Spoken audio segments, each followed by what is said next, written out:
Hi guys, ito yung ating R15 V2. Ayan. So nakakalas pa siya ngayon. Ayan. So nalinis ko na yung ano niya, yung throttle body, yung manifold, tapos binaklas ko na yung tangke. Akala ko kasi nung nakaraan may tubig to sa tangke. Ayan. So tinanggal ko na siya, tapos nilinisan ko fuel filter. Then nagpalit din tayo ng spark plug dito. Ayan. So upon checking, akala ko okay na. Yun lang, akala ko yun lang yung sira niya. Kasi palyado siya tumakbo. Pagka nasa mga 4,000, 5,000 RPM siya, humahagok. Then na-notice ko siya nung nakaraan, yung pressure niya para dun sa may isusupply niya dun sa may fuel injector tsaka sa may throttle body is kinakapos. So nag-order tayo ng fuel pump. Parating na siya tomorrow. So install natin siya and observe natin kung ano yung magiging iba dito sa takbo ng ating R15 V2. Ayan. So tara, start muna natin para makita niyo yung sinasabi ko. Pero tumutunog siya, nagpa-prime siya. Ayun o, ewan ko, rinig nyo, isa pa.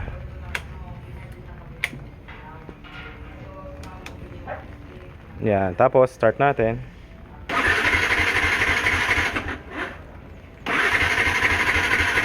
Yan o, di ba ayaw mag-start? Isa pa. Pero pagka naano na natin siya ng fuel pump, ayan, di ba mag-i-start na siya. Tapos mamamatay din yan mamaya-maya. Ayan. So cold start yan. Ayan, malamig pa yung tambutso. Ayan. Ayan, di ba kinakapos-kapos yung gas niya. Ayan. So observe natin siya. Bago kasi natin ibenta, kailangan is quality yung mga unit natin. Ayan. So binlid ko muna yung brake system niya. Ayan. Gumagana lahat, tahimik makina. Ayan yung makina niya. Ayan. Walang leaks. Ayan. Naka MDL din. Tapos yung battery, binilang ko ng bagong battery siya. Ayan. So ayan. Actually makinis to. Yung kaha niya nandun sa loob. Ayan. So ayan siya. Ito working headlight. Ayan. Tapos okay lahat. Ayan, namatay na.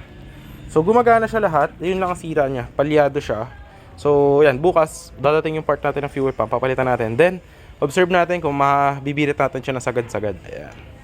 So yun lang, sharing is caring. Pero ito lahat to guys, bago na battery niya, bago spark plug, ignition coil, tinignan ko may kuryente naman. So check natin kasi ang senyales ng fuel pump parehas din kasi sa ignition coil, sa pwede rin sa throttle body or sa may spark plug. So yan, checkin natin tomorrow kung what will be the outcome. Ayan o, diba? Alakas yung battery nito, bagong battery ito. Tapos yung ano niya, charging, okay naman lahat. Chinek ko naman. Tapos papalitan din natin pala yung ano niya, thermo switch. Yung radiator fan niya, meron ditong switch nung nabili ko. So tinesting ko to kung gumagana pa pag mainit na yung tubig sa radiator, so hindi na. So bibilan natin yan ng thermo switch din. Para yung makakabili ng ating unit is sure na wala nang poproblemahin. Yan. So napakaganda ng unit guys. So i-install na lang din natin yung kaha niya kasi kinalas ko muna. So start ulit natin siya. Ayan o, palyado diba? Ayan. Pero bago na yan, mga spark plug, ignition coil. Ayan. Hello. Ayan o. Ayan.